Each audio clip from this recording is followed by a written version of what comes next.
Mesdames et messieurs, merci de suivre cette émission. C'est l'avant-dernier numéro de la semaine. Jeudi 16 juin, nous pensons à tous ceux qui sont nés aujourd'hui, mais aussi à ceux qui pleurent aujourd'hui. Je veux dire une pensée à tous les habitants de Bukavu et de Goma. Nous vous saluons et nous le disons encore une fois, vous êtes les vrais citoyens, l'exemple même, si vous voulez, du patriotisme de la citoyenneté de notre République démocratique du Congo. Aujourd'hui, nous parlons de deux grands sujets. Le premier, la première question, ce sont les absents qui ont été bannis, on va dire, invalidés à l'Assemblée nationale. Beaucoup de cris, beaucoup de grincements des dents, mais aussi quelques applaudissements. On en parlera tout à l'heure dans cette émission. Mais aussi entre la sécurité et les élections 2023. Qu'est-ce qu'on en retient vraiment? On en parlera, les politiques devant un choix extrêmement difficile, mais aussi historique. Pour le trio d'aujourd'hui, je reçois Papi Njosso Ngandou, il est secrétaire général adjoint de l'ANCL. Patrick Kalenga, journaliste Tabala Agence Télévision, et Russell Moutoké, cadre de l'UDPS. Messieurs et dames, les deux sujets sont là, les trois invités aussi. Actualité en images, c'est parti. L'Assemblée nationale rétablit l'ordre, les députés absentéistes invalidés. L'heure de la médiocrité et de l'indiscipline est désormais révolue. Le bureau de l'Assemblée nationale et les élus nationaux décident de rétablir l'ordre et la discipline au sein de cette chambre du Parlement. Au total, 5 députés nationaux qui ont brillé dans leur absentéisme ont été donc invalidés. Il s'agit de Marie-Ange Mouchebekwa, Henri Movasakani, Papi Nyango, Luc Moulimbalimba et Adolphe Mozito.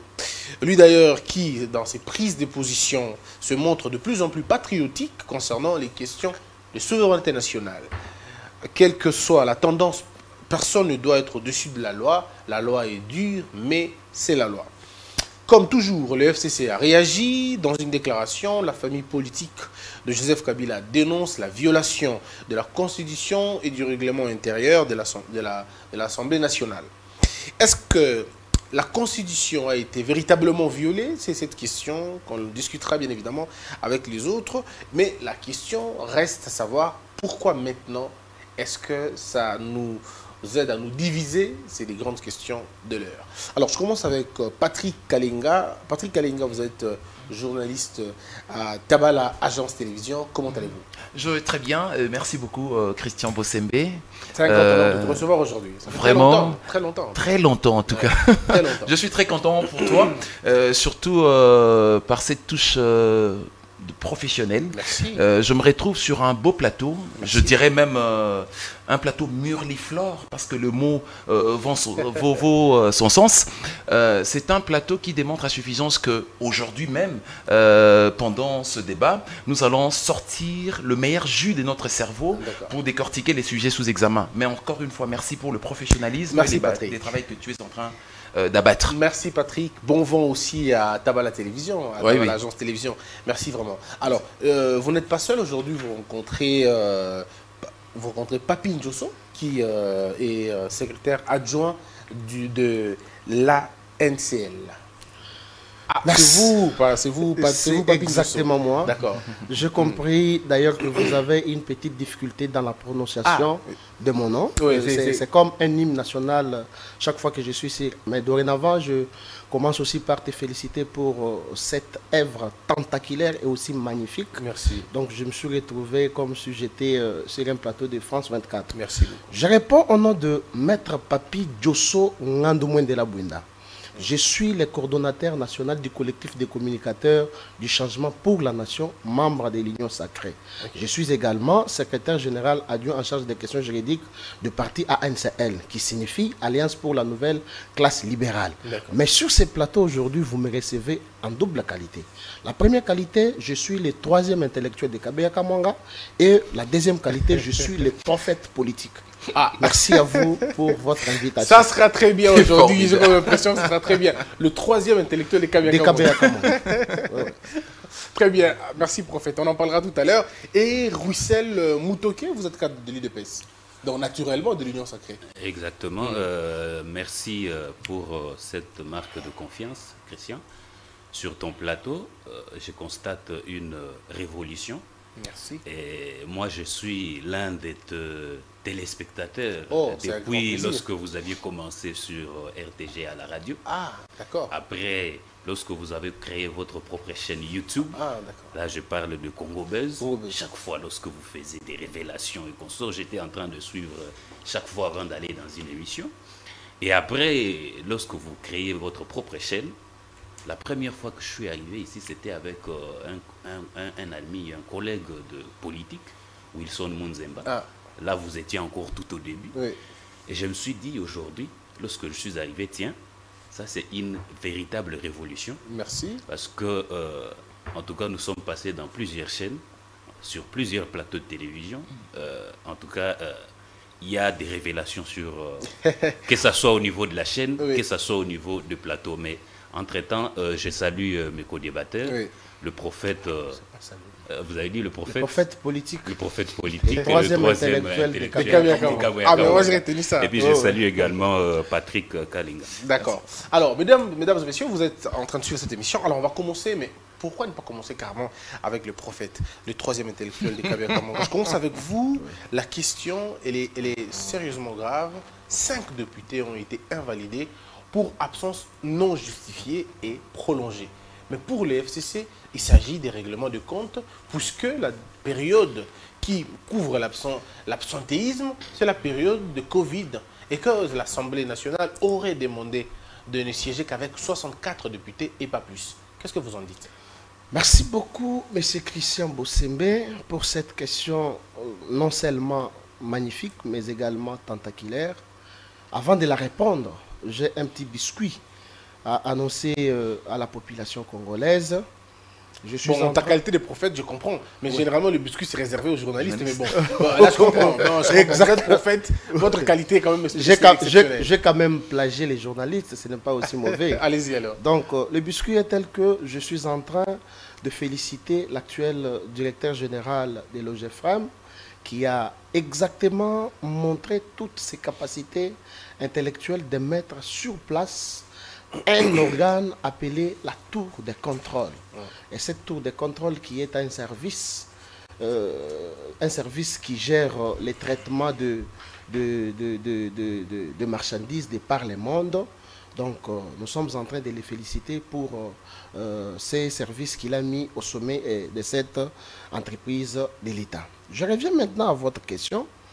Monsieur Christian, je me rappelle du vivant du sphinx délimité, Étienne Tshisekedi Wamulumba, qui disait un jour, une fois UDPS au pouvoir, il y aura l'effectivité d'un état de droit et il n'y aura pas d'opposition. Nous sommes en train de le constater aujourd'hui.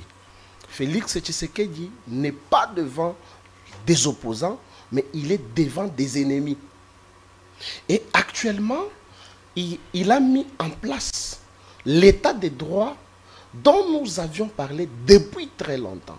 En fait, l'état de droit, c'est une idéologie qui veut tout simplement dire toute personne est soumise qu'à une seule autorité qui est la loi.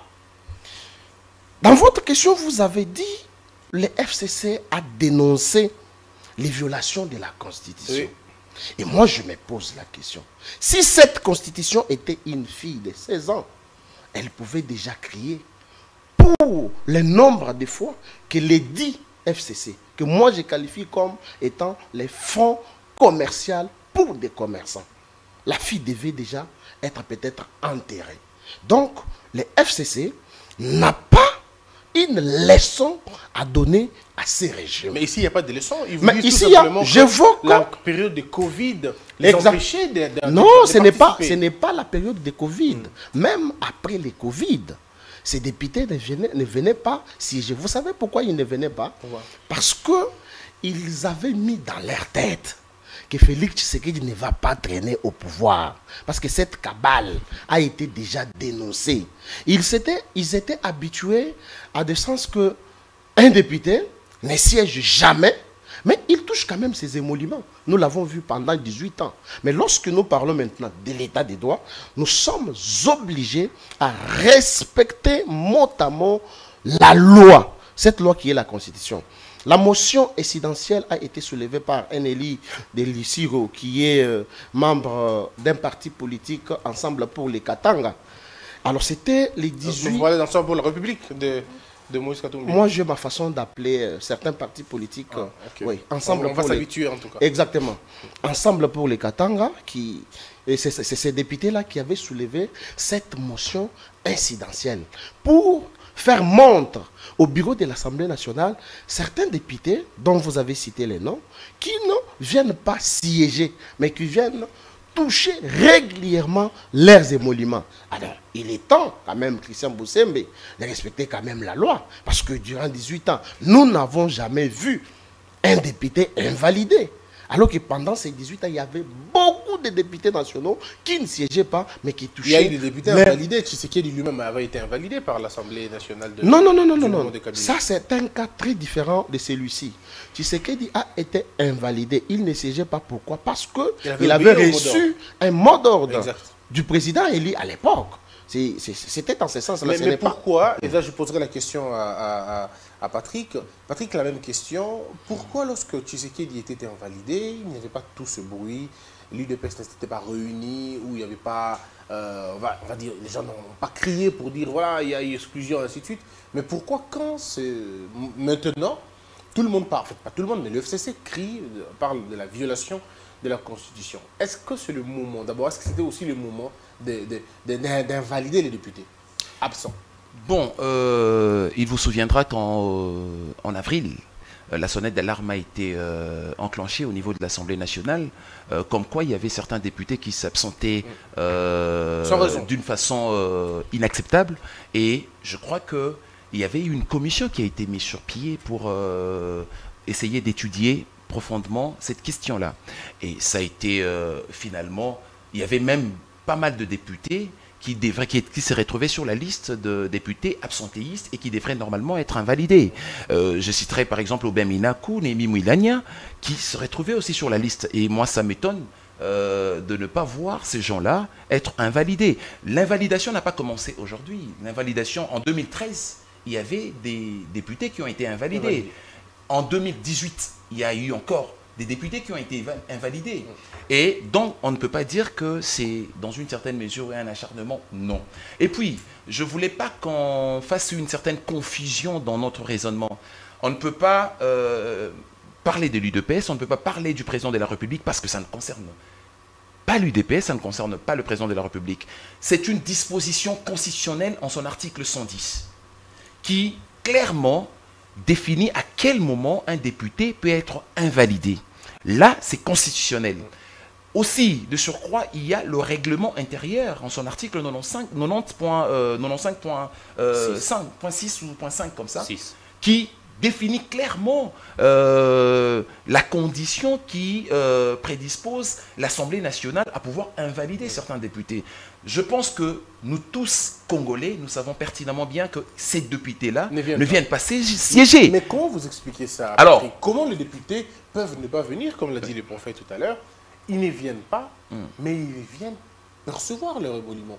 Est-ce que ce n'est pas de l'escroquerie politique? Oui, je crois que vous avez chippé le mot de ma bouche. En tout cas, je voulais dire plutôt, c'est une démarche hypocrite et criminelle de la part de nos députés.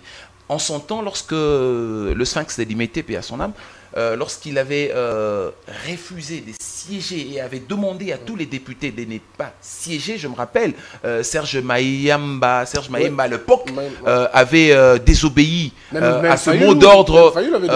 Il y avait beaucoup de gens qui avaient désobéi. Plusieurs disaient que la base nous avait élu, on va aller comme ça. Voilà, donc c'était une démarche hypocrite.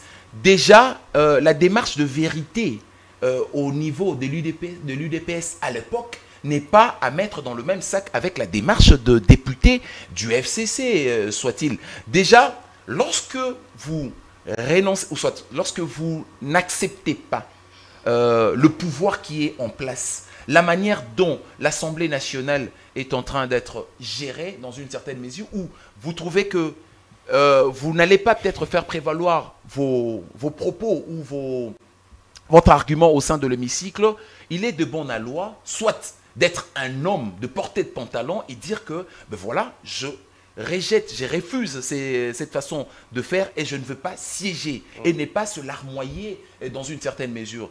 Au moment où je suis en train de vous parler, il y a la députée, par exemple, Marie-Ange Mouchébé, qui continue à pleurer et à pleurnicher. Oui, mais elle accuse le président, elle accuse la présidence. On n'a pas tenu compte de cette période de Covid. Oui, elle dit que c'est la présidence qui l'a éjectée de là. Non, mais attendez, l'argumentaire qu'elle est en train de brandir ne tient pas la route. 40 jours de congé parce qu'il dit qu'il y avait quelques membres de sa famille, etc., qui étaient testés positifs et elles étaient internées au niveau de l'hôpital Le Diamant, je crois. Mais elle a amené le piège justificatif au niveau de la commission, mais ça n'a pas été pris en compte. Non, mais attendez, 40 jours, nous parlons de 2021.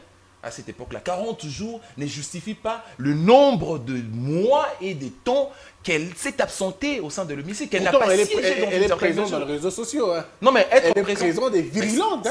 C'est ça la capacité extraordinaire de nos politiques ailleurs. C'est-à-dire que au sein de l'hémicycle, les centres de la démocratie, où, si je ne suis pas d'accord avec Christian Bossembe, je veux t'attaquer sur le point argumentaire dans mon raisonnement. Tenir un raisonnement qui va broyer votre argumentaire, si votre argumentaire est faible. Mais c'est au niveau de l'Assemblée nationale. Qu'est-ce que nous observons au niveau des Assemblées nationales? C'est-à-dire qu'il y a des gens qui viennent théâtraliser les choses, il y a des gens qui n'ont pas d'arguments, mais qui viennent simplement parce que bon voilà, une fois qu'on a été élu, on n'est plus rédévable devant le souverain primaire, on va percevoir nos émoluments, etc. et tout, et on va demander à chaque fois, à chaque législature, qu'on majore quand même les émoluments, alors qu'on ne fout rien sur terrain, même pas de production législative qualitative qui permettent de convaincre ce genre. Je reviens à vous, Patrick. Russell Mutoke, la même question. Les députés, il y en a qui ont été invalidés. Et j'ai parlé de Madame Mouchébekwa, je pense. Il y a Mouchébekwa, Henri Mova, Papi Nyango, Mouli Mbalimba, Adolphe Mozito.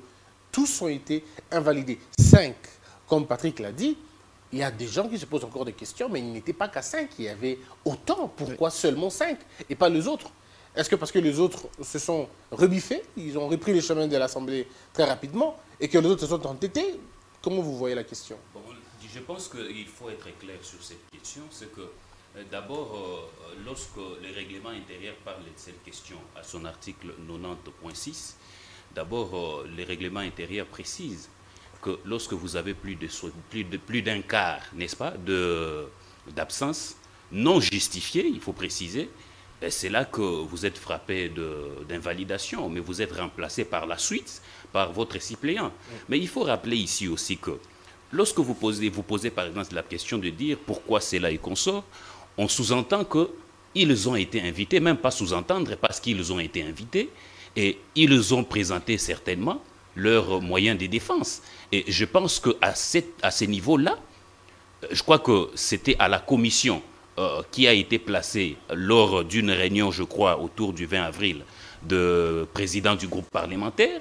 Je crois que la plupart devaient donner leurs arguments, et ceux qui ont eu des arguments probants, qui ont eu à convaincre la commission, ceux-là ont été peut-être récupérés. Oui. Et les absentéistes, normalement, tels que les dit les règlements intérieurs, devaient être invalidés pratiquement. D'ailleurs, nous rappelons ici à nos amis du FCC que ce n'est pas la première fois. Mon ami journaliste à côté l'a dit. Ils ont invalidé en son temps plusieurs personnes. Il y avait Félix Tshisekedi, il y avait Diomi Ndonga, là il y avait Francis Kalombo, il y avait l'autre, le porte-parole de Moïse Katumbi, Olivier Kamitatou, n'est-ce pas? À cette époque-là, d'ailleurs, il y avait eu même des injustices probantes. Alors que Diomi Ndonga a été en train d'être maltraité en prison à cette époque-là, vous vous rappellerez lorsqu'il parlait de cette histoire de majorité présidentielle populaire. Et donc, il y a eu des injustices. Mais nous rappelons ici aussi que Félix Tshisekedi, c'était un mot d'ordre. Mais ce sont quand même des gens qui ont été invalidés par la suite. Alors, mais est-ce que vous pensez que, comme plusieurs personnes, toujours avec vous, Russell, il y a des gens qui disent que certains députés ne participaient même pas, même lorsque Mabunda était présidente. Ils se croyaient au-dessus de Mme Mabunda, ils ne venaient pas à l'Assemblée nationale, ils avaient les rapports de toutes les commissions à la maison, personne ne venait, il n'y avait pas de signature. Est-ce que, à partir de quel moment on devient député et on refuse de siéger? Monsieur Christian, je pense qu'il est clair ici, et je crois que nous sommes tous chrétiens, la Bible est reconnue que celui qui ne travaille pas ne mange pas non plus. Comment voulez-vous être un absentéiste? Vous travaillez à la maison, vous vous pavanez là où vous voulez. Vous n'exercez pas les tâches qui vous ont été confiées, reconnues par l'Assemblée nationale.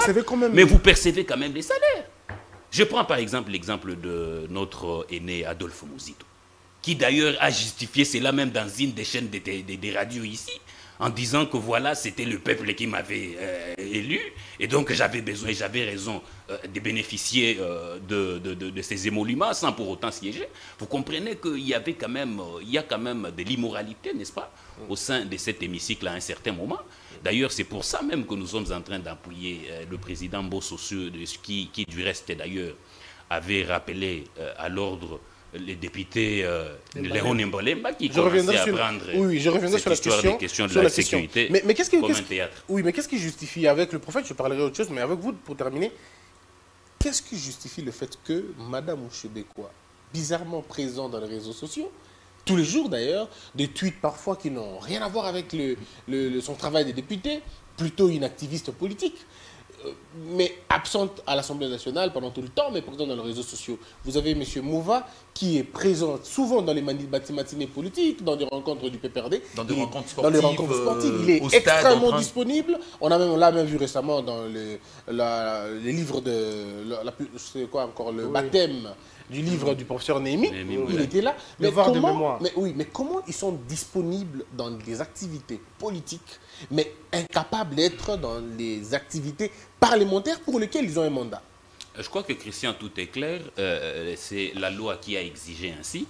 Je crois qu'ils ont, c'est pas pour rien qu'ils ont des suppléants. Oui. Les suppléants vont les remplacer. D'ailleurs, vous m'avez volé la vedette avec tout ce que vous aviez dit ici, qu'ils sont dans des manifestations et consorts, alors que les travails dont ils sont dévolus à l'Assemblée nationale, dont ils ont été responsabilisés, là, ils s'absentent, mais ils continuent à prendre des émoluments. Ce qui est logique, c'est qu'ils soient invalidés au profit de ceux qui ont besoin de travailler. Ça prouve à suffisance que ceux derniers ne prennent pas en considération cette Assemblée nationale. D'ailleurs, moi je puis dire ici sur ces plateaux qu'ils sont encore en train de vivre avec leurs vieux démons. Ça veut dire qu'avec l'ancien régime de Kabila, où ils étaient des super hommes, ils ne pouvaient pas participer, ils ne pouvaient pas travailler, mais percevoir quand même des émoluments. Et aujourd'hui, nous sommes dans un état que Papi Diosso vient de préciser ici, nous sommes dans un régime qui prône l'état des droits. Et ceux-là qui ne travaillent pas ne mangera pas non plus, ça c'est clair. Alors, prophète, parlons-en, le troisième intellectuel de Kabila Kamanga. Revenons sur la question des députés, le comportement même des députés. Est-ce que vous avez remarqué, comme les autres Congolais, que les députés, il y en a certains qui ont fait de la télévision l'hémicycle? Ils sont tout présents dans des chaînes de télévision, alors qu'ils ont une tribune à l'Assemblée nationale. Ils ne demandent jamais la parole, ils ne prennent jamais la parole là-bas. Et si malheureusement ils prennent la parole, on finit par les chasser parce qu'il n'y a pas de cohérence dans ce qu'ils disent. Mais ils sont très souvent dans les matinées politiques. Mais est-ce que ces députés-là, y a-t-il pas un moyen aussi de trouver un moyen de les invalider ou sinon de les recadrer? Exactement, M. Christian, mais je voudrais vous répondre à cette question par un adage latin. Ok. Cet adage dit Biatomu ke la kabidi bois. Ah, ça c'est latin ou Chiluba? Non, je dis. Je voudrais que vous me suiviez. Ah, ouais, alors, j'ai dit, je vous réponds par un adage latin. Ok. Et c'est latin Biatomu ke la kabidi bois. Biatomu ke la kabidi bois, ça veut dire quoi? Vous voyez, lorsqu'on prépare une nourriture très salée, il nous est difficile d'en consommer. C'est comme pour dire que certains députés nationaux ont une habitude exagérée. Prenons le régime, parce que moi je m'attaque toujours au régime des 18 ans. Prenons le régime des 18 ans, où un député était un demi-dieu. Comme vous l'avez dit, À la manifestation politique, il est là présent. Sur les tweets, il est présent. Facebook, présent. À la télévision, présent. Lorsqu'il y a un match de football amical entre les Katangais, ils sont là et vous les voyez même en Varèse. Mais quand il y a même le match des léopards, vous ne les verrez pas. Alors, ces gens de députés qui se croyaient être à l'église, parce que dans les FCC, il n'y avait qu'un seul pasteur qui dit Alléluia et les autres répondent Amen. Et donc, oui, je parle bien de Joseph Kabila. Donc, dans les FCC, il n'y avait pas un mot à dire si ce n'était que Joseph Kabila. Et ces députés ici, qui étaient en train de légiférer des lois en leur propre faveur et en faveur du président de la République, hein, le président honoraire de la République. Donc le président de la République ne pouvait pas du tout les coincer que vous n'êtes pas venu par le canal du bureau quand même de l'Assemblée nationale, que vous n'êtes pas venu, vous n'avez pas siégé, vous ne touchez pas vos émoluments. Non. Moi, je suis d'ailleurs très content de voir qu'il y a certains députés qui sont invalidés. Entre autres, le président de la Nouvelle Aventure. Parce que... Comment ça, la Nouvelle Aventure? C'est qui le président de la Nouvelle Aventure? Mais Adolphe Muzito. C'est le nouvel élan. Non, Nouvelle Aventure. Donc vous allez vous habituer quand même à mes appellations. Donc le président de la Nouvelle Aventure est quand même invalidé. Quelque part, ça fait la joie de la population congolaise. Parce que nous les voyons souvent dans des matinées politiques où ils donnent même des solutions pour la guerre de l'Est.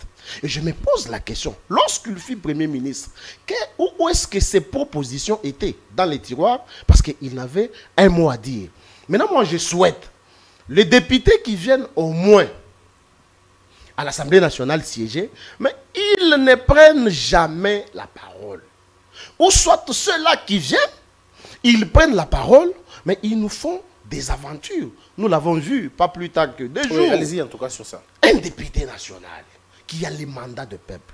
Est-ce Christian Boussembe, au moment où nous sommes, nous devons faire des aventures? Nous devons amener la comédie à notre chambre basse? Bon, mais voilà. Moi, quand je regardais cette vidéo, j'ai eu les larmes aux yeux de voir quelqu'un qui a peut-être l'âge de mon père, qui amène une comédie politique à l'Assemblée nationale, au moment où nous sommes. Or, un autre adage dit... Ça, c'est en latin, toujours? Toujours en latin. Allez-y. Nkunda yabani ibo belani mata. C'est toujours les latins. C'est toujours les latins. Vous n'avez jamais entendu parler du latin? J'ai fait 6 ans à l'université. Vous n'avez jamais... Pour apprendre le latin, mais franchement, voilà. Kunda, je ne sais pas si c'est en latin. Écoutez maintenant. Peut-être que c'est une information pour vous. Oui, c'est vraiment une information. Nkunda yabani ibo belani mata. Ça veut dire quoi? Vous savez, chez moi à Kabea-Kamon, il n'y a même pas la braise. On prépare avec les bois. Mais il arrive des fois où les bois sont difficiles à trouver. Vous avez 3-4 bois. Et maintenant, vous allez voir qu'il y aura des enfants de la famille qui sont là pour souffler, afin qu'il y ait quand même du feu, pour que la nourriture soit quand même bien cuite. Mais vous allez voir que lorsque ces enfants-là soufflent, même le parent souffle aussi, il y a la salive qui vient. Or, la salive devait peut-être éteindre du feu, mais ça n'éteint pas. C'est comme ça qu'on dit. Maintenant, pour faire un raccordement avec ce que je voudrais dire, nous sommes dans un moment crucial où tout le monde doit prendre conscience et se mettre autour du président de la République pour qu'enfin cette situation de l'Est du pays se termine. Mais vous allez voir qu'il y a certains députés qui se lancent dans les comédies au lieu de s'aligner derrière la vision du président de la République qui ne dort pas jour et nuit pour trouver la paix à l'Est du pays. Donc, c'était une situation malheureuse pour notre pays d'avoir ces genres de députés. Et vous avez été choqué d'entendre ça, d'entendre ce député-là? Très choqué. Très choqué. C'est un député d'ailleurs qui a trahi la volonté populaire. Lors de la campagne de 2018, il s'est dit, il se faisait opposant du régime passé, le régime Kabila, alors qu'il était un membre du Front commercial pour les commerçants et qui allait s'aligner à Kingakati là-bas. On lui a posé la question, dites-nous votre candidat président de la République. Il n'a pas dit. Et après qu'il ait voté, qu'il ait élu, qu'il soit élu plutôt député national, il a dit non, j'avais oublié de vous dire quel était mon choix. Alors que son choix était Joseph Kabila. Donc, M. Christian Boussembe, la population congolaise doit ouvrir grandement ses yeux pour corriger ce genre de députés. En fait, qu'en 2023, peut-être qu'il n'y aura pas des élections en 2023. Il y aura des élections. Mais je suis un prophète politique, vous oubliez ma qualité. Ok, ça on reviendra pour la prophétie. Alors Patrick, Patrick, je reviens à vous, vous êtes culturel. Et moi je vous connais en tant que culturel depuis longtemps. Est-ce que vous savez que l'Assemblée nationale était d'abord un bâtiment culturel avant de devenir un bâtiment politique? Puisque l'Assemblée c'était au palais de la Nation, mais là c'était le palais culturel en réalité. Est-ce que l'esprit de la comédie, n'est pas resté à l'Assemblée? Parce que les députés, quand ils sont devant l'hémicycle, quand ils sont à l'hémicycle et quand ils sont devant le perchoir, on a comme l'impression qu'au lieu de faire la politique, comme l'a dit le prophète, mais ils font de la comédie politique. Comment un député peut dire que l'armée congolaise enrôle des enfants et va les aligner pour qu'ils soient tués? Mais on le dit à l'Assemblée nationale. Si le Rwanda prend juste cette partie et monte aux Nations Unies pour dire, voici même chez eux-mêmes, ils enrôlent des enfants. Alors que chez nous, c'est interdit formellement. Est-ce qu'un député peut le dire? À quel moment on arrive à ce niveau-là? À quel moment on arrive à ce niveau-là? C'est tout simplement lorsque le sens humain arrive à tarir, ça c'est de 1, de 2, lorsque on met en exergue les vices au détriment de la vertu, au fait. Comment est-ce que nous élisions nos députés? Est-ce que c'est sur base de leur capacité à nous proposer de bonnes pistes de solutions? Parce qu'on dit qu'un intellectuel, c'est une personne qui réfléchit sur des questions qui assaillent sa société et on propose de réponses. Mais est-ce que nos députés sont à même de proposer des bonnes réponses? Pour revenir au propos de ces députés... ne le citons même pas ici. Hein, ça oui, je ne peux pas citer quand même. Mais moi, je vois plus le propos. Oui, le propos. Vous allez voir que ce n'est même pas un raisonnement qui est sorti de sa bouche. Ça, c'est pas un raisonnement. Ça ne tient pas la route, c'est pas logique. Et ce n'est pas digne d'un député de balancer des balivernes comme ça au sein de l'hémicycle. C'est pas normal, c'est pas comestible en fait. Déjà, vous allez remarquer qu'il y a une souffrance en termes de raisonnement sur le vrai réalité de l'agression de notre pays et les solutions. Quelqu'un qui n'a pas suffisamment raisonné sur la question viendra pour balancer des histoires comme ça. Et si on lui pose la question de prouver ce qu'il est en train... mais ça sera de l'acharnement. Voilà, on va dire que ça sera de l'acharnement. Non, mais à un moment donné, il faut qu'on arrive à ce stade-là. Moi, je me rappelle, quand je grandissais, je voyais au sein de l'hémicycle des intellectuels de haute facture. Monsieur Christophe Lutundu, là, c'est une personne qui a autant d'expérience au sein de l'hémicycle, mais vous allez remarquer que, quand bien même il a grandi, mais il propose toujours de lois, il réfléchit, il passe les clairs de son temps à proposer des solutions par rapport aux problèmes qui assaillent la société. À un moment donné, il y avait un problème de la loi électorale, etc. Il a proposé, il a réfléchi et il a proposé. Et c'est comme ça qu'un député doit se comporter. Les peuples qui nous élisent, ce peuple-là a besoin de solutions et non d'explications, a besoin des raisonnements qui sortent de l'ordinaire. Aujourd'hui, la plus grande question qui devrait normalement hanter les députés, c'est de se poser la question, mais ça fait plus de 3 décennies que cette guerre d'agression existe dans notre pays. Il y a des gens qui meurent à tout bout de champ, mais quel est le mécanisme pour y mettre un terme? C'est ça la réflexion. Mais lorsqu'on vous invite pour essayer un peu de réfléchir dans ces sens-là, vous commencez à descendre plus bas que terre. En tout cas, on se pose des questions. Mais comment ça interpelle en même temps le peuple qui nous suit de savoir qui voter prochainement. Chacun doit amener sa part. On jugera une personne par la part qu'il apporte dans la société. C'est-à-dire que la part que Christian Bossembe apporte dans la société, elle est tellement énorme que moi, je serais appelé et poussé à voter. Par exemple, Christian Bossembe, si jamais il envisageait de député un jour. Je peux compter sur votre voix. Mais justement, bien entendu, pas seulement ma voix, mais j'influence aussi les gens de ma famille. Et ces gens de ma famille connaissent que la personne qui influence cette famille-là, c'est une personne qui réfléchit bien. Et lorsqu'il porte son dévolu sur quelqu'un, c'est-à-dire qu'ils sont dans le même Mais Patrick, toujours avec vous avant de prendre Russell, dites-nous, comment vous imaginez le fait que nous avons tout galvaudé et surtout vilipendé? Ça veut dire les députés à l'Assemblée nationale, c'est un muet total. Il ne parle jamais. Mais il est bavard à la télé, dans les je veux dire, comment on appelle ça, des matinées politiques. Là, il est là. Mais là où on l'attend, là où il est censé parler, il ne parle pas. C'est quoi cette affaire? D'accord. Je veux répondre ça sous deux volets. Allez-y. Le premier volet, c'est d'abord, moi j'ai grandi, on m'a appris depuis ma tendre enfance que lorsque vous parlez, vous répondez à l'appel de votre gloire. Lorsque vous êtes au centre de la démocratie dans l'hémicycle, il y a des éminences grises qui sont dans l'hémicycle, qui sont censées être dans l'hémicycle et qui écoutent, scrutent votre raisonnement. Si votre raisonnement est en déphasage avec la réalité, eh ben, on va vous rappeler à l'ordre de la même manière que le député dont on parle, qu'on ne citerait pas le nom, lorsqu'il était totalement à côté de la plaque, il a été recadré et voire même humilié, chassé. Tout de suite, quand les gens ont la honte ne tue pas, bon, les gens continuent à rire. Quoi. Alors maintenant, pourquoi est-ce qu'ils préfèrent aller dans des chaînes de télévision pour étaler leur médiocrité aussi dans une certaine mesure? C'est parce que simplement, aujourd'hui, la télévision aussi a arrêté de jouer pleinement son rôle. C'est parce que les gens qui sont à la télévision, qui sont recrutés dans nos télévisions, acquisent une certaine insuffisance intellectuelle. Vrai, hein. Je ne vois pas quelqu'un qui serait plus bas dans son niveau de raisonnement, venir sur le plateau de Christian Bossembe et commencer à proférer de balivernes, à dire de n'importe quoi. Parce que le journaliste qui va trouver en face de lui, c'est un journaliste suffisamment outillé et calibré et qui connaît comment est-ce que la politique fonctionne dans notre pays et qui serait à même de le recadrer et de lui dire non, non, non, là vous faites fausse route, vous nous mentez, dites-nous vrai. Et pour les journalistes pour relancer avec une question qui va éclairer la lanterne de l'opinion.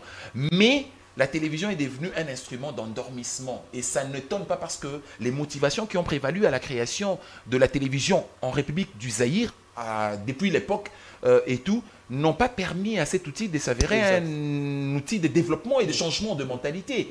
Et c'est-à-dire que quelqu'un peut venir dire de mensonges, vous remarquerez que le journaliste ou le modérateur ne va pas lui dire que vous êtes en train de mentir. Alors que ne connaît pas. Sous d'autres cieux, il y a même des rubriques qui sont insérées dans des journaux télévisés. Par exemple, on vous dit « œil de 20 heures » par exemple. Où la rédaction travaille pour déceler les gens qui ont menti pendant un programme télévisé afin que les téléspectateurs ne soient pas bernés. Et donc aujourd'hui, on assiste à une sorte de personnes qui sont exposées aux médias deviennent des médiabêtes.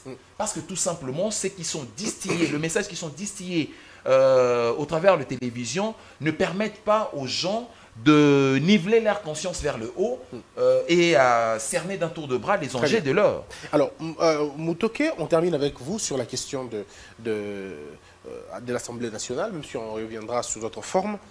La même question que tout le monde. Est-ce qu'aujourd'hui, c'est gênant d'avoir des députés qui ne foutent absolument rien à l'Assemblée nationale, mais qui tout de suite retrouvent leur voix, leur langue à la sortie de l'Assemblée nationale? Et ils font parfois beaucoup de bruit, vous le suivez à la télévision, dans toutes les chaînes, ils sont présents, mais à l'Assemblée nationale, c'est des muets au sens propre.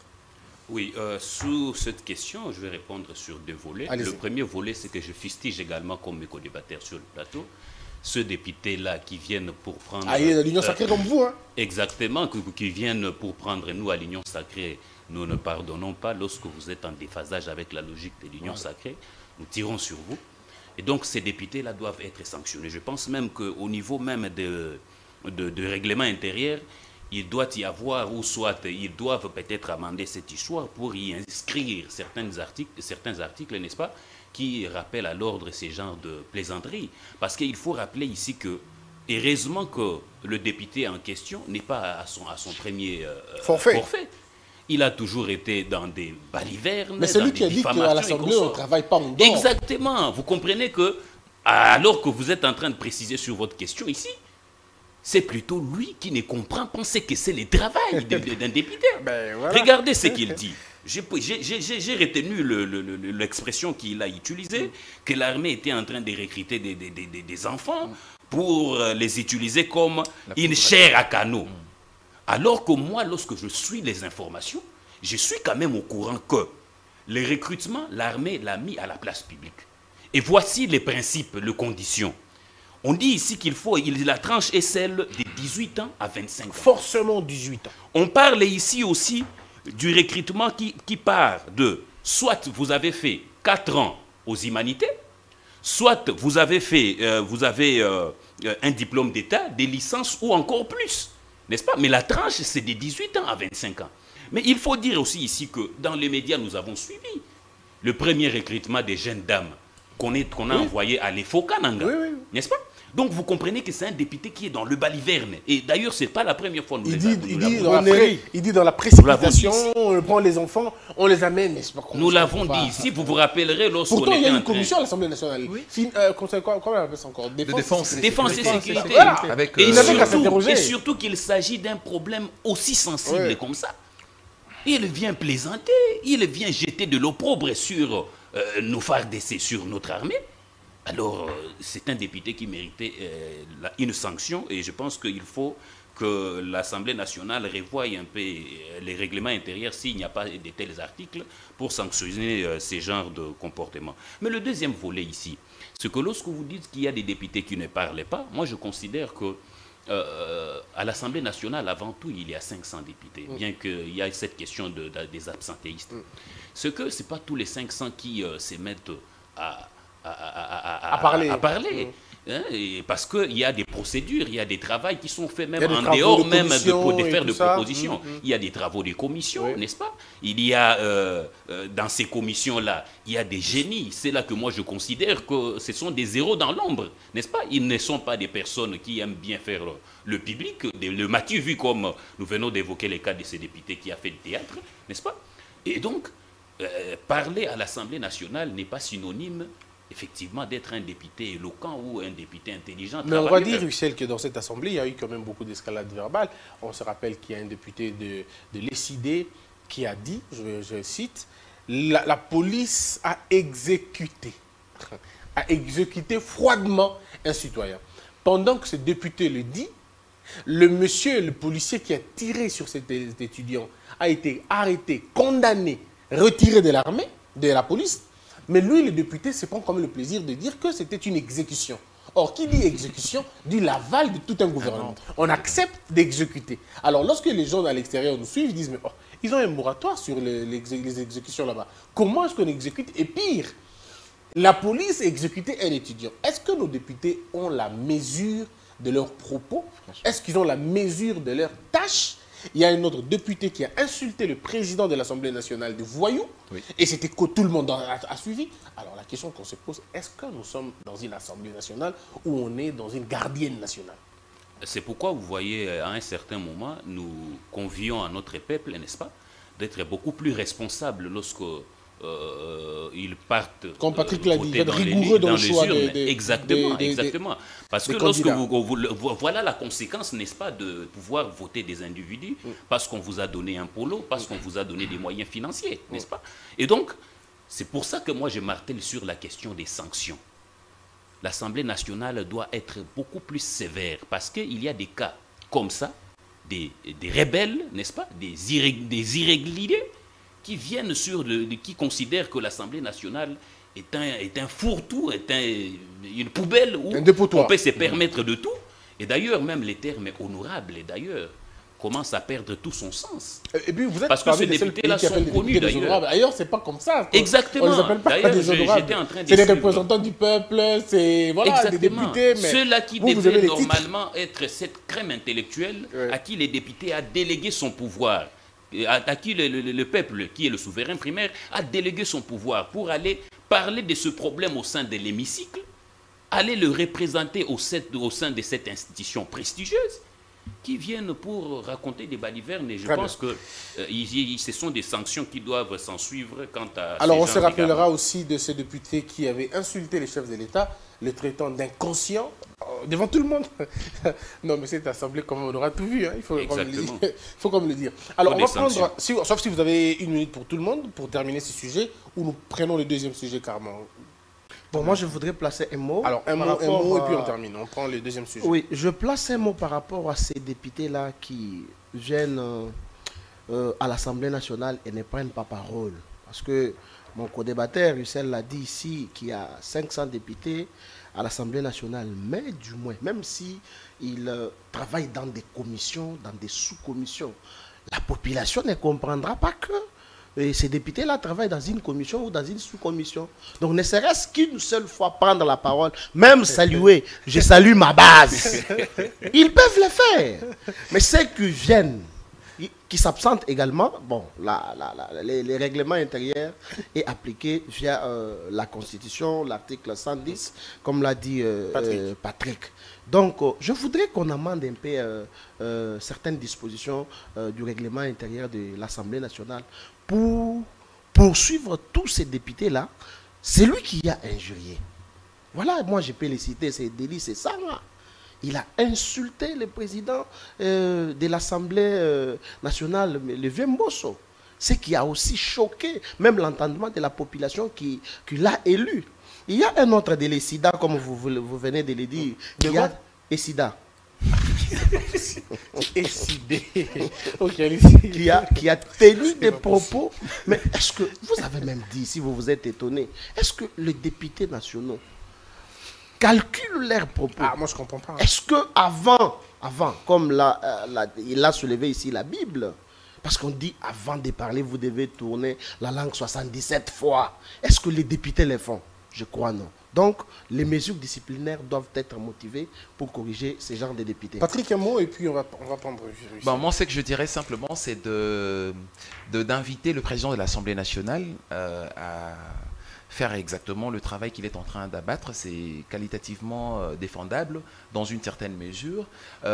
Aussi, je l'invite aussi à dénoncer le traître dont il évoque très souvent au sein de l'hémicycle. Ouais. Parce que certains propos de députés, lorsqu'on essaye un peu de faire une lecture en filigrane, on se rend compte que ce ne sont pas des propos de nationaux, des gens qui doivent normalement porter au créneau les revendications de la population. Donc c'est en contradiction, en déphasage avec les attentes de la population et ça nous pousse à nous interroger sur qui le donne ces éléments-là de langage pour le porter au sein de l'hémicycle. C'est quand même des interrogations que nous sommes en train de nous poser et j'invite le président, comme lui-même il a dit qu'il était aussi un homme, il n'était pas une femme, pour se laisser manipuler comme un pantin désarticulé. Donc je voudrais que, monsieur le président de l'Assemblée nationale, que vous fassiez votre travail et que vous dénonciez toutes les personnes qui sont traîtres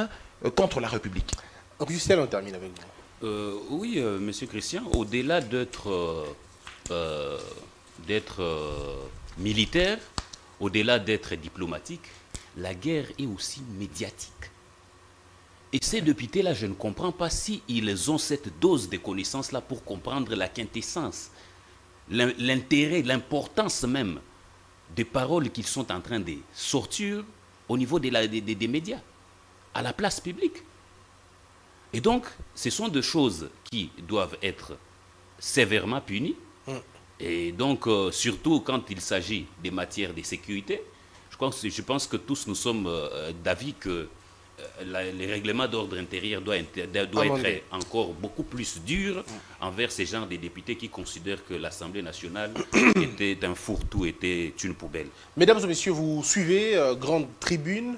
Je rappelle le sujet, Assemblée nationale, les absentéistes mis à la porte. C'était le premier sujet. Et je connaissais donc la participation de Papi Ndjosso Ngandou, il est prophète, et le troisième intellectuel de Kabea Kamanga. Exactement. Patrick Kalinga, journaliste tabac à l'agence télévision. Et puis Russell Moutoké, cadre de l'UDPS. Ce sont les trois invités d'aujourd'hui avec qui nous parlons, avec qui nous discutons autour de cette grande... de ces deux grands sujets. La deuxième question, le deuxième sujet en image. La guerre et les élections, quel discours pour les politiques en 2023? Plusieurs Congolais se posent des questions sur l'impact qu'aura la guerre avec le mouvement terroriste du M23 dans l'organisation des élections. Au regard de la situation sécuritaire qui prévaut dans l'est du pays, le gouvernement congolais et la CENI seront-ils en mesure d'offrir aux Congolais des élections libres, transparentes et apaisées en 2023, autant de questions qui commencent déjà à tarauder les esprits. Et puis quel discours tiendront-ils les politiques à l'approche de ce scrutin de 2023? L'union sacrée qui gouverne le pays trouvera-t-elle des prétextes pour influencer le report de joutes électorales tant attendues par la population et l'opposition. Mais plusieurs analystes avertis croient que les politiques doivent déjà se préparer à des éventualités. Face à la guerre, que nous impose le Rwanda, les politiques congolais doivent rester unis pour défendre l'intégrité du territoire. Mais la grande question, entre élection et guerre, le choix, il est où? Alors, je commence avec le prophète, troisième intellectuel des Kabila Kamonga. Monsieur Papi, allons-y. Dites-nous, selon vous, puisque tout est clair maintenant, la guerre est pratiquement à notre porte. Et on a comme une sorte de délaissement des autres pays africains. Aucun pays africain jusque-là, vous pouvez me corriger, n'a condamné le Rwanda frontalement. Tout se passe encore dans la médiation, jusqu'au point que le Kenya demande même qu'il y ait la force régionale au niveau de la partie Est. Alors, mais la grande question, comment on va faire les deux opérations, élection et guerre? Je commence par un adage latin. Ah, ok. Ça sera le troisième adage de l'émission. Pas même, donc quatrième. Quatrième, ah d'accord. C'est pas possible. Cela veut dire que... Recommencer, pardon. Ça c'est en latin. En latin. Oui. Cela veut dire quoi? Lorsque tu iras au champ, rends-toi compte que tu as laissé à la maison la paix. Okay. La question que nous nous posons, est-ce que devrions-nous aller aux élections en 2023 alors que nous avons un ennemi farouche en face de nous? Qui peut entrer à tout moment. Qui peut entrer à tout moment. Et soutenu même par la fameuse communauté internationale. Ouais. Et certains pays africains, comme vous venez de le dire, le Kenya. Christian Bosembe, j'ai toujours eu mal de le dire, mais je dois quand même le dire. Allez-y, allez-y, Papi. Le malheur du Congo, c'est la Kabylie. La Kabylie, comment? Tu sais qu'il se trouve innocent de prendre sur ses épaules une charge qui a été créée par une autre personne. Laquelle? Mosé Laurent Désiré Kabila. Lorsqu'il est entré ici, comme ce fut un libérateur, alors qu'il n'était pas un libérateur, il est venu nous enterrer dans un trou. Il prend un Rwandais du nom de Bizimankara. Il le nomme ministre des Affaires étrangères. Il ne s'arrête pas là-bas, M. Christian. Il va prendre un autre Rwandais, James Kabarebe. Il le nomma général chef d'état-major. Comment voulez-vous qu'un pays d'école, avec des étrangers à la tête des institutions, c'est comme ça que le Rwandais se sont infiltrés partout dans l'administration publique, dans l'armée, dans la police et même au Parlement. Je peux même vous dire actuellement, il y a 15 députés qui ont une nationalité douteuse. C'est comme ça que Félix Tshisekedi, je le regarde en face. Je lui dis, Monsieur le Président, rappelez-vous de ceux-là que vous avez qualifiés comme étant amis. Le président de l'ESIDA, je me rappelle du Jean Val, qui dira que je vais voter Félix Tshisekedi. Il s'est mis à côté de son ami de l'Ensemble pour les Katanga. Ne vous rappelez-vous pas, Monsieur le Président, de cette situation qui s'est passée à Jean Val? Je reviens ici au Congo. Nous nous sommes retrouvés devant une difficulté et que la Constitution en avait déjà prévu. Il fallait qu'on aille à la coalition. Nous avons fait la coalition FCC Cash. Le président de la République, avec la bonne foi, croyait peut-être que ces gens avec qui nous nous sommes coalisés ont de bonnes volontés, ou soit une bonne volonté pour l'envol de notre pays, alors qu'ils étaient des ennemis. Ils mettaient toujours les bâtons dans les roues du président de la République. Est-ce que, Monsieur le Président de la République, vous ne regardez pas cette difficulté qui s'est alignée comme tout un fil? Et donc, Monsieur le journaliste, Christian Bosembe, moi, en tant que prophète politique, je ne vois pas les élections en 2023. Mais est-ce que ça ne cause pas de problème? Non, est-ce que la même communauté internationale ne va pas crier non, la communauté à la confiscation du pouvoir? Non. Je m'explique. Le peuple congolais est un souverain primaire. C'est nous qui donnons mandat via la Constitution au président ou soit aux dirigeants d'un État. C'est nous-mêmes qui allons nous prendre en charge pour dire que, comme à l'est du pays, nous sommes seuls butés à une difficulté de guerre. Est-ce faudra-t-il aller aux élections? Non. Mettons-nous autour d'une table. Que chacun apporte la pierre à l'édifice pour qu'ensemble on termine d'abord la guerre. Nous allons utiliser même la vaseline pour glisser constitutionnellement, mais c'est Christian Bossembe. Parce que ça, c'est la volonté du peuple congolais. Donc, pour répondre à votre question, on va utiliser tous les moyens possibles. On va utiliser tous les moyens possibles avec l'accord du peuple congolais. Vous entendez, avec ou sans vaseline, il faut qu'on arrive là-bas. Donc, en tout cas, nous, cette fois-ci, parce qu'en 2016, on utilisait la vaseline, ils ont glissé. Oui. Moïse Katumbi a pleuré, il y a eu un premier penalty, un deuxième penalty, alors qu'il fallait qu'on lui accorde aussi les troisièmes. C'est comme ça qu'il avait crié.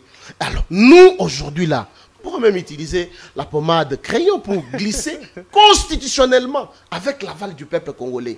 Le peuple va se maintenir dans la rue pour dire, niet président de la République, l'argent que nous devrions mettre pour les élections, les élections ne sont pas prioritaires, bien que les délais des mandats du président de la République, reconnus dans la Constitution. Mais qu'est-ce que vous allez dire, on va prendre Patrick, mais avec vous d'abord terminer, qu'est-ce que vous allez dire à Fayoulou? Qu'est-ce que vous allez dire à Katumbi? Qu'est-ce que vous allez dire à Kabila? Qu'est-ce que vous allez dire à tous les opposants? Non, je vous ai dit ici, M. Christian Bossembe, il n'y a pas d'opposants en République démocratique du Congo. Par contre, il y a des ennemis du président Félix Tshisekedi. Je vais vous faire une caricature. Allez-y rapidement, on va prendre Patrick. En 2016, Moïse Katumbi fuit les pays. Qui l'avait fui? Qui l'avait fait fuir? Joseph Kabila. Il aurait fallu que Félix Tshisekedi vienne au pouvoir pour lui donner quand même un passeport. Bien que il a demandé à son réconciliateur les passeports avec lesquels il est entré au Congo. Mais voilà la personne qui vous a chassé du pays.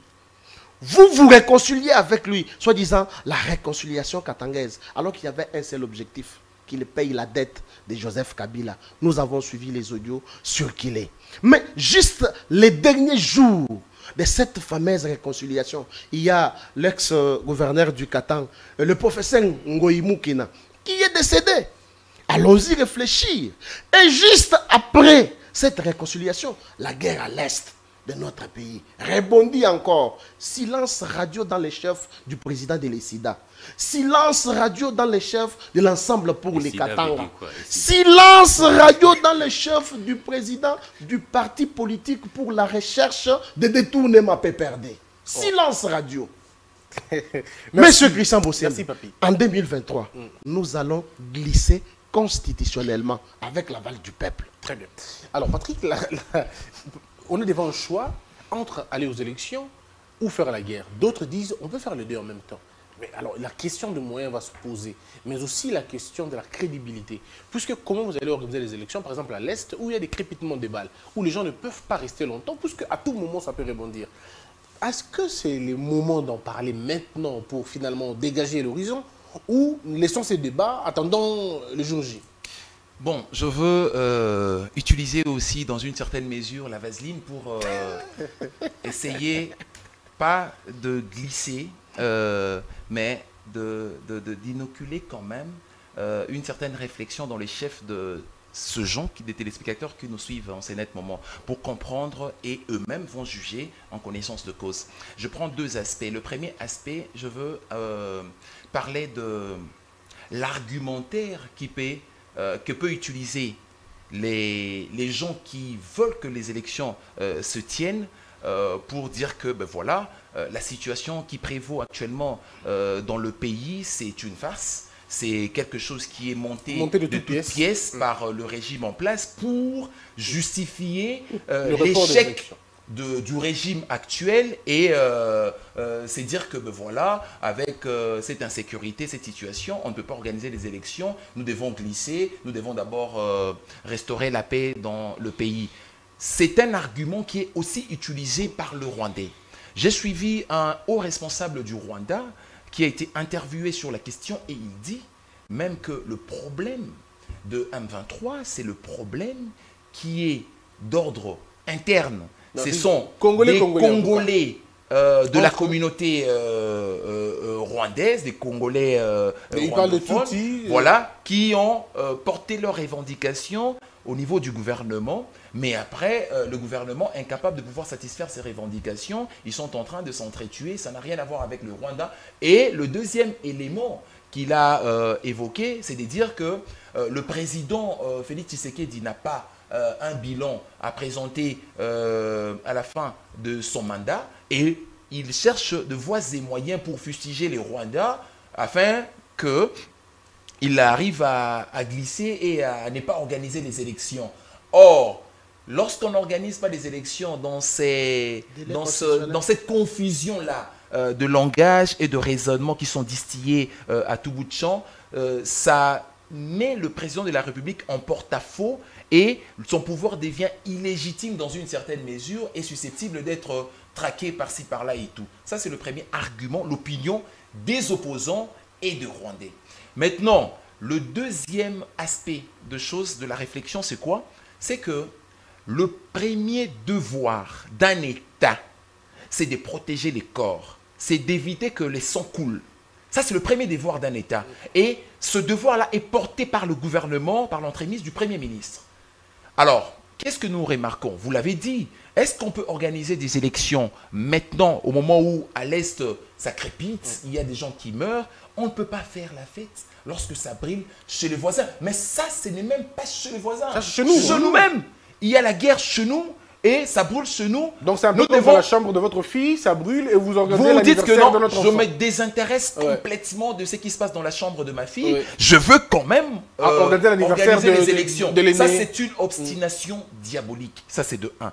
Des deux, on dit que le premier devoir d'un bon citoyen, c'est de participer aux affaires de l'État.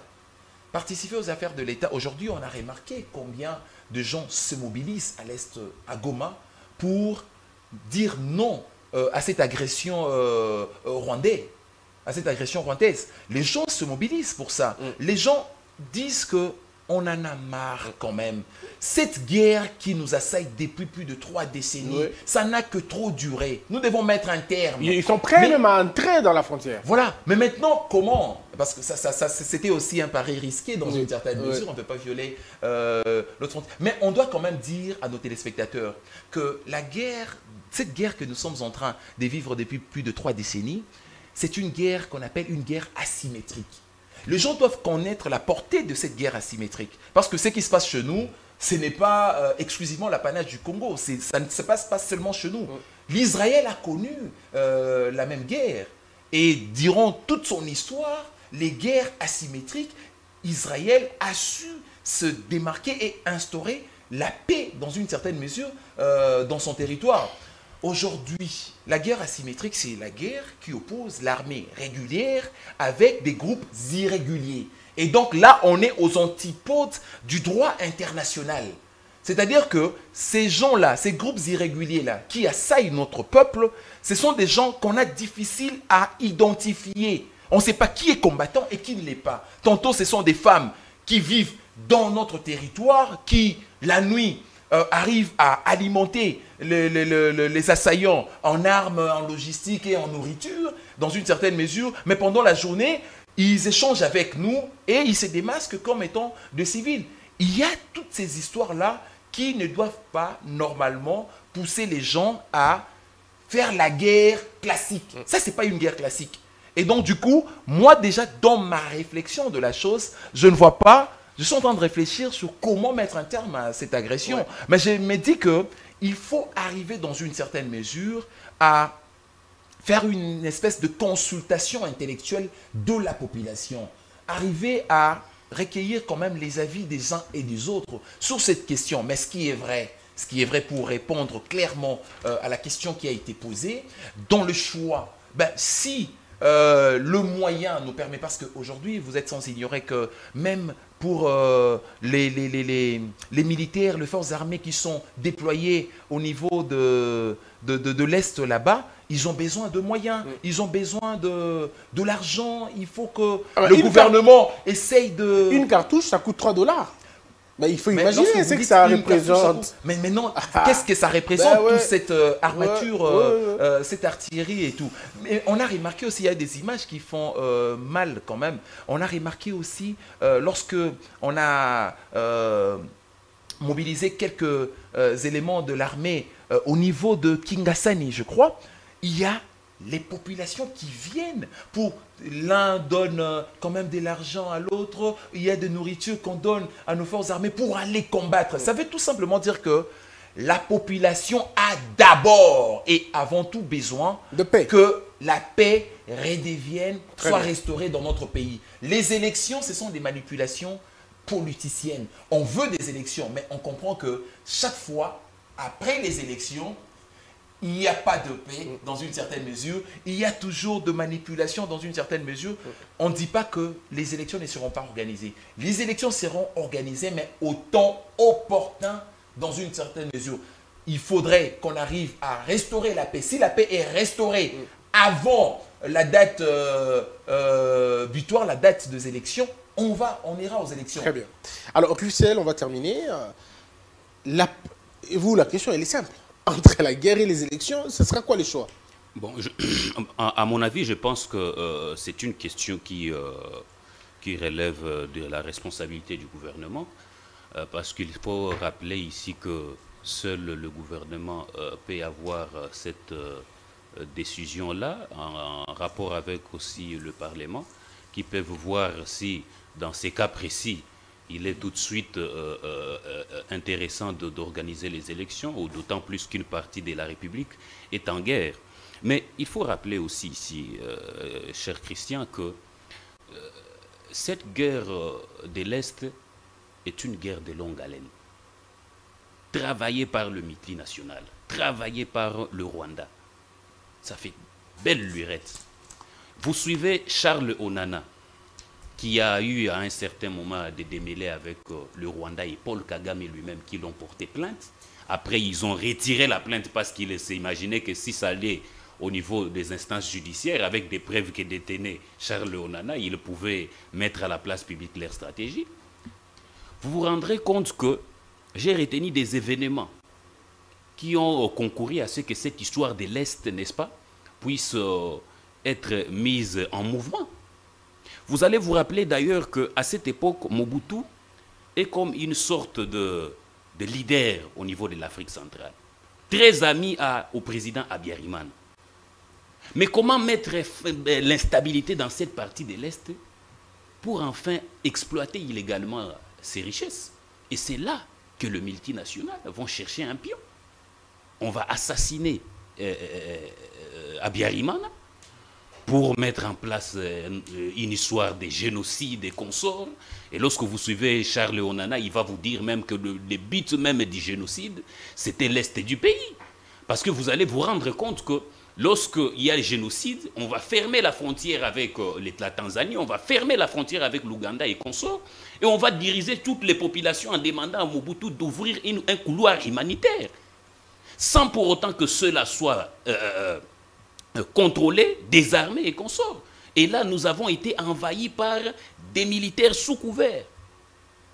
Et aujourd'hui, après la chute, après l'assassinat d'Abiyarimana, on va procéder par ces canaux-là du génocide à la chute de Mobutu.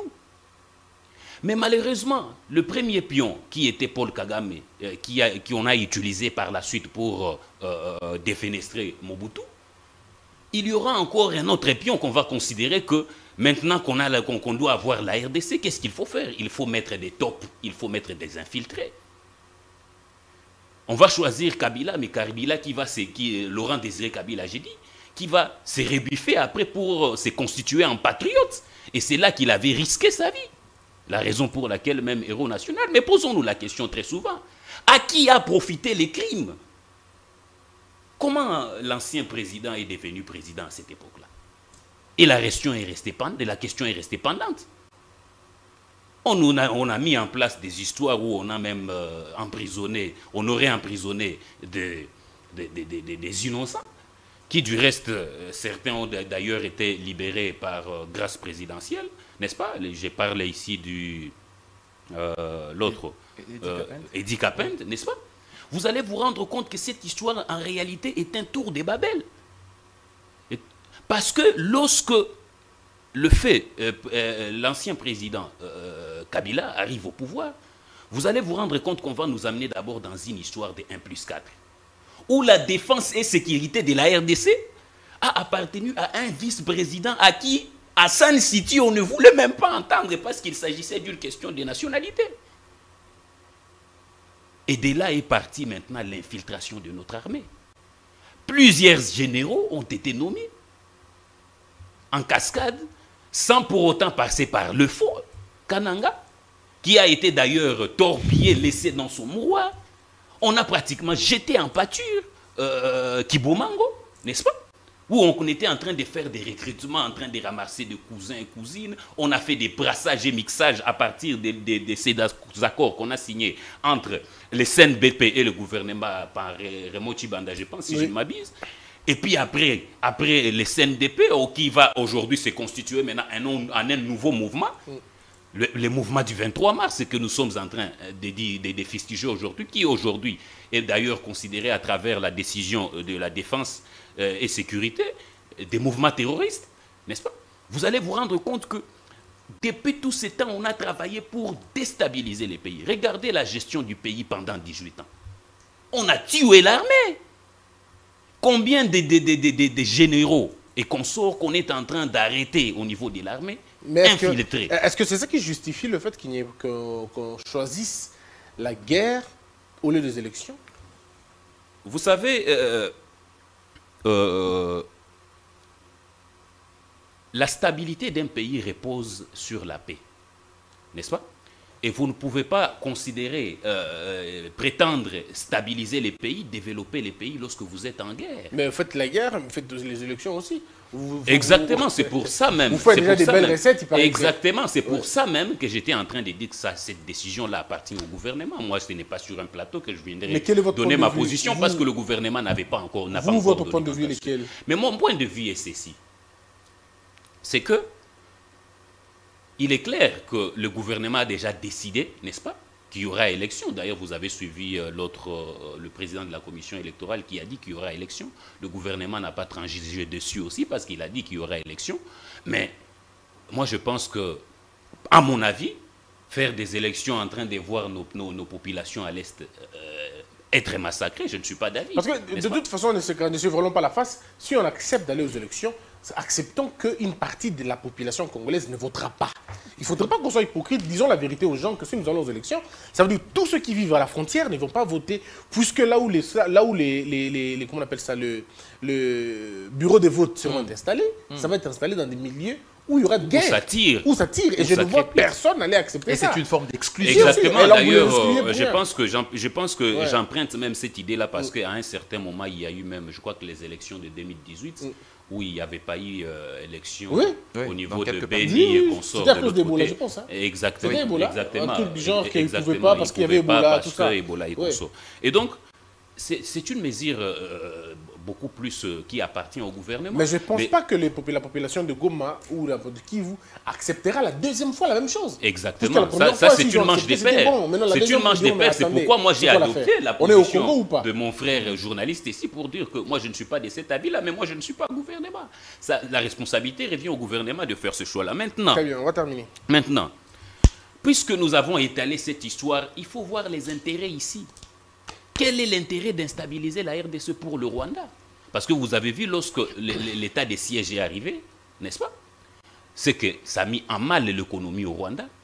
Et le Rwanda s'est obstiné maintenant à activer cette histoire de M23 qui n'existait presque plus.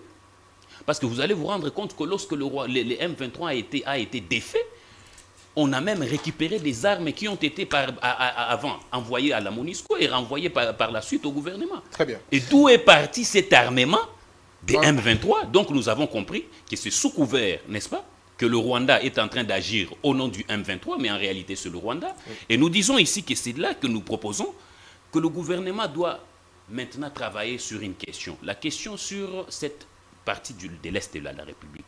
C'est-à-dire que il faut engager la République, les jeunes filles et garçons de cette partie du coin de la République, à un service militaire pour qu'ils soient par ricochet considérés comme des réservistes à un certain moment.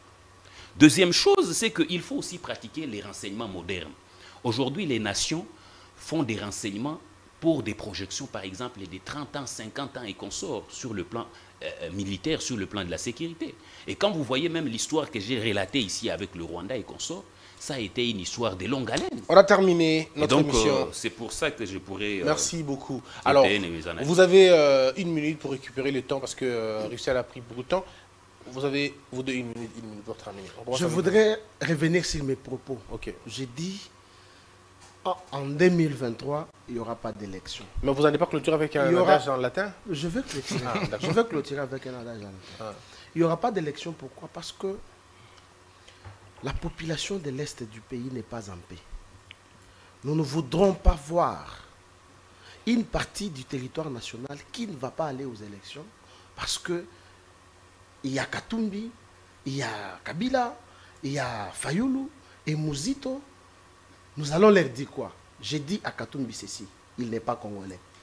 Il est frappé de l'inéligibilité. Kabila, je peux dire sur le propos de Katumbi qui n'est pas aussi congolais, mais qu'il a déjà aspiré ces 2 mandats et qui ne reviendra pas constitutionnellement. Muzito, et qui, je peux dire, Fayulu, j'aurais appris, j'ai dit bien, j'aurais appris qu'il serait sénégalais, donc il est aussi frappé par cette question de la nationalité. Alors, je reviens parce que vous l'avez demandé sur l'adage, et je finis par là.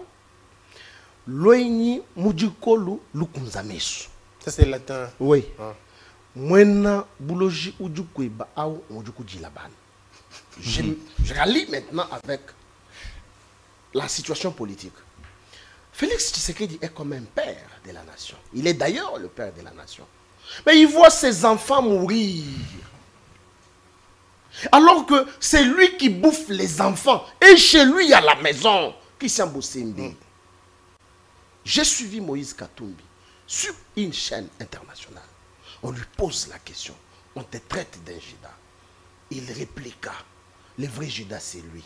Parce que les morts qui sont à l'est du pays, l'auteur, c'est Joseph Kabila. Moi, je suis innocent, comme le disait l'affaire Kamer ici. Ça, c'est Moïse Katumbi qui dit. Moïse Katumbi répliqua encore. Les morts de Kamouenan Sapou, qui en est l'auteur à l'époque? Je crois que c'est on ne peut pas nous intimider qui était le ministre de l'Intérieur. Et Moïse Katumbi dit, non, c'est toujours Joseph Kabila. Et c'est lui qui est le vrai Judas. Ça, ce ne sont pas mes propos. Ce sont les propos de Moïse Katumbi. J'ai suivi Paul Kagame, M. Christian Bosembe, dans une interview en 2015. Tous savons qui était président en 2015. On lui pose la question, mais qu'est-ce qu'il y a avec les groupes M23? Il dit non, ne me posez pas cette question ici de M23. Le responsable, ce sont les Congolais. D'ailleurs, le numéro 1 du Congo, j'ai dit bien sûr France 24, le numéro 1 du Congo, c'est lui qui entretient les relations avec les M23. Et aujourd'hui, Félix Tshisekedi n'a qu'un seul choix. Notre ami a dit qu'il ne va pas donner la position parce que le gouvernement avait promis qu'il y aura bel et bien élection en 2023 et que nous sommes tenus à respecter la Constitution. Non, mon cher ami, je vais vous dire maintenant les latins que vous connaissez. Alors, tout pas te relègue comme fait kisti. Ah, ça c'est les latins. Enfin. J'avais gardé ça comme une cartouche. Comme pour dire que il appartient à une autorité administrative qui prend la décision de la retirer ou soit de la modifier. Alors, on a pris une décision, bien que constitutionnelle, que nous allons organiser les élections en 2023. Est-ce que, Christian, nous ne pouvons pas modifier cette décision? Merci nous beaucoup. La modifions. Merci, Papi Djosso. Papi Djosso. Papi Djosso. Alors, Patrick, on va terminer. Organiser les élections, je vais dire un raisonnement vraiment facile. Organiser les élections, c'est pour faire profiter à peu près 1600 ou 1700 personnes de leur donner des postes. Parce que c'est 500 députés nationaux, environ 400 ou 500 députés provinciaux, et vous avez 100 et quelques sénateurs, et à la limite 100 membres du gouvernement. Une infime partie. Donc ça veut dire que 2000 personnes vont bénéficier directement de cette histoire-là. Mais vous avez des millions de personnes qui vivent dans le cauchemar le plus atroce depuis 25 ans. Ben, le choix va être lequel? plus de 25 ans d'ailleurs. D'ailleurs, je veux citer un adage qui dit... Ah, un adage aussi Oui, un adage qui dit... Ça, c'est latin ou français? Non, c'est français. Ah, d'accord. Mais c'est un adage d'un Congolais, paix à son âme, Honoré Didier Mukendi, dans un travail de mémoire qu'il a travaillé sur le travail de Valentin Yves Moudimbe, Entre le zoo. Il dit... rien n'est tragique pour un Africain que de mener une vie d'ostracisme. L'Africain vit avec le groupe. Son milieu naturel, c'est les groupes. Il vit en fonction et aux dépens de ce groupe. Voilà pourquoi, très souvent, en Afrique, dans les pays africains, lorsque quelqu'un s'est méconduit dans le groupe, il y a cette sanction du groupe-là. C'est-à-dire qu'il est isolé dans une certaine mesure. Or, nous sommes dans une situation où une partie de nous est assaillie. Et donc, du coup, on ne peut pas, dans une certaine mesure, se désolidariser du groupe. Organiser les élections tout en minimisant ce qui se passe dans cette partie de la République, c'est être tout simplement un criminel. Nous devons nous solidariser avec ce qui se passe à l'Est. Nous devons nous mobiliser pour que la paix soit restaurée dans cette partie de la capitale, dans cette partie de la République. Et c'est seulement après la restauration de cette paix que nous pouvons prétendre organiser des élections. Mais deuxième élément que je voulais interpeller le Congolais par rapport aux propos du lieutenant-colonel qui a tenu une conférence de presse hebdomadaire de la MONUSCO, en fait. Le monsieur est en train de cracher sur nous, quand même. Les porte-paroles, le lieutenant colonel il raconte sa vie. C'est un Canadien, Frédéric Harvey. Il raconte sa vie. Il raconte réellement sa vie. Moi, je pense que les gouvernements doivent mesurer la portée. Parce que ça donne un argumentaire aux Rwandais. Parce que lorsqu'il nie... Mais nous ne sommes pas agressés par le Rwandais. Mais il est contradictoire, Patrick. Totalement contradictoire. Il contredit l'ONU. Effectivement. L'ONU dit qu'il soutient le M23. Et lui, il s'est réveillé un matin, je ne sais pas, frappé par le froid de l'Est. Il vient raconter sa vie, non, il n'y a pas de preuves factuelles. Non, mais c'est du gros n'importe quoi. C'est du gros n'importe quoi. Les tenues militaires rwandais qu'on a présenté, les 2 soldats rwandais qu'on a arrêtés, c'était franchement, ça m'a outré, dans une certaine mesure. Je me dis quand même, si c'était dans d'autres pays, cette personne-là n'allait plus fouler le pied dans notre territoire. On le renverrait. Il faut le renvoyer directement. Oui, on le renverrait. Alors on termine avec vous, Russell. En 1 minute, s'il vous plaît, parce qu'on a dépassé le temps. Ce qui est vrai, c'est qu'il faut noter ici aussi que sur cette question, je crois que la réunion du Conseil supérieur de la défense hier a pris la décision de demander au gouvernement de suspendre ou soit d'annuler tous les accords qu'il y a eu bilatéraux avec le Rwanda.